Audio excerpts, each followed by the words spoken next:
আমি শিলাস কুকিং চ্যানেলের পক্ষ থেকে আপনাদের সবাইকে স্বাগত জানাই।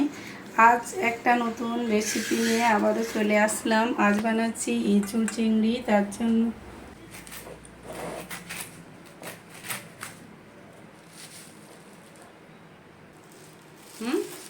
হ্যাং করছে বুঝু।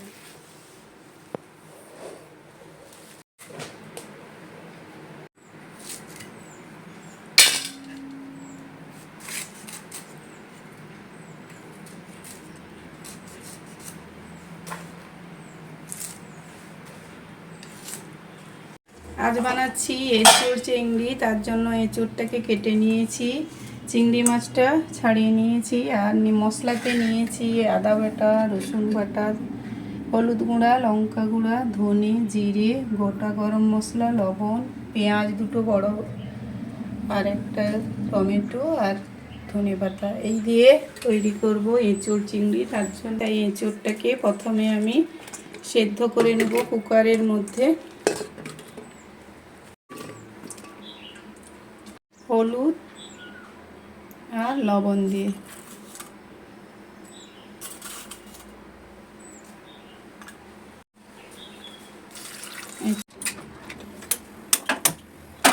এঁচোড়টা সিদ্ধ করে ঢেলে নিলাম। প্রথমে চিংড়ি মাছটা ফ্রাই করে নেব। তার জন্য সরষের তেল একটু বেশি করে দিলাম। চিংড়ি ভাজা তেলের মধ্যে এঁচোড়টাও ভেজে নেব। আমি এখানে সমস্ত কিছু দেখুন রেডি করে নিয়েছি। এঁচোড়টা সেদ্ধ করে নিয়েছি, চিংড়িটাও পরিষ্কার করে ধুয়ে নিয়েছি, সব মশলাগুলো সুন্দর করে সব সাজিয়ে রেখে দিয়েছি গুছিয়ে, যাতে রান্না করার সময় সুবিধা হয়। এখন চিংড়িগুলো ভেজে নেব। তেলের মধ্যে দিয়ে দিলাম, আর দিব হলুদ গুঁড়ি,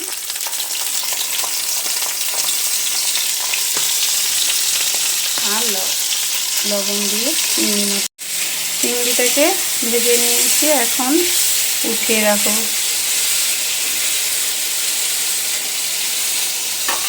চিংড়ি ভাজা তেলের মধ্যে এঁচোড়টাকে ভেজে নেব।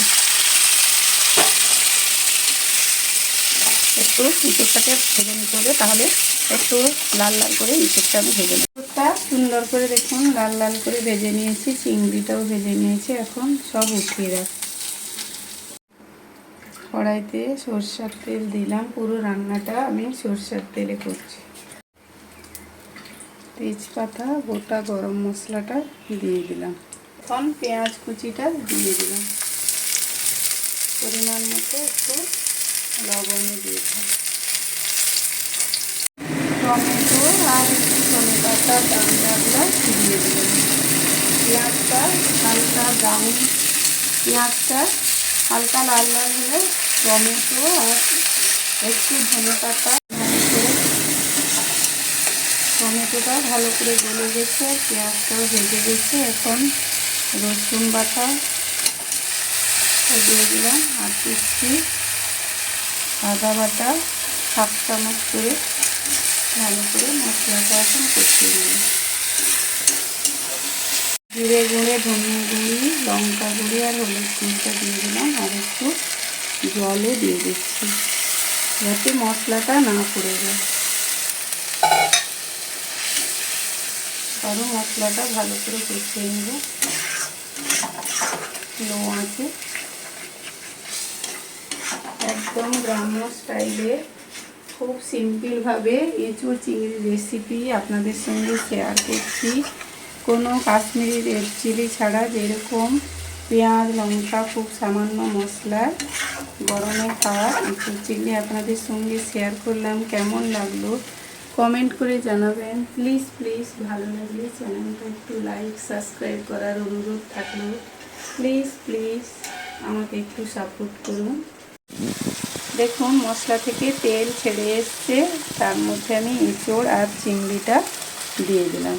দিয়ে আবারও ভালো করে সুন্দর করে কষাবো মশলার মধ্যে, যাতে চিংড়ি এঁচোড় আর মশলা খুব ভালোভাবে মিশে যায়, আর আরও একটু সুন্দরভাবে কষিয়ে যায়।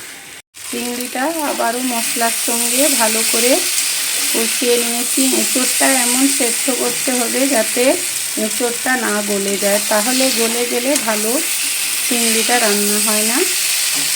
অবশ্যই যেন এঁচোড়টা সেদ্ধ হয় আর যেন গলে না যায়। আমি একটু ভাতে খাওয়ার মতো একটু জল দিয়ে এঁচোড়টা রান্না করছি। কষানোর পরে অল্প একটু জল দিয়ে দিলাম যাতে ভালো করে সমস্ত কিছু মজে যায় আর সেদ্ধ হয়ে যায়।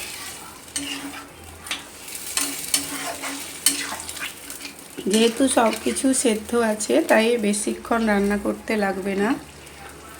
আমি 5 মিনিট ঢাকা দিয়ে রেখে দেব লো আঁচে। এঁচোড় চিংড়ি বা চিংড়ি দিয়ে এঁচোড়ের রান্না কমপ্লিট। দেখুন এঁচোড় আর চিংড়িটা পুরো সেদ্ধ হয়ে গেছে। ওপর থেকে একটু ধনেপাতা ছড়িয়ে দিলাম আর দিচ্ছি 1 চামচ মতো ঘি।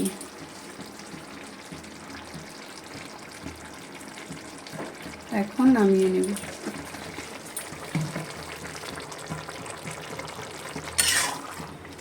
আমার এঁচোড় চিংড়ি রেসিপি আপনাদের কেমন লাগলো অবশ্যই কমেন্ট করে জানাবেন।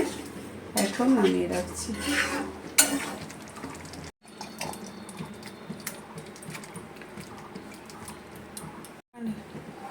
ধনেপাতা ছড়িয়ে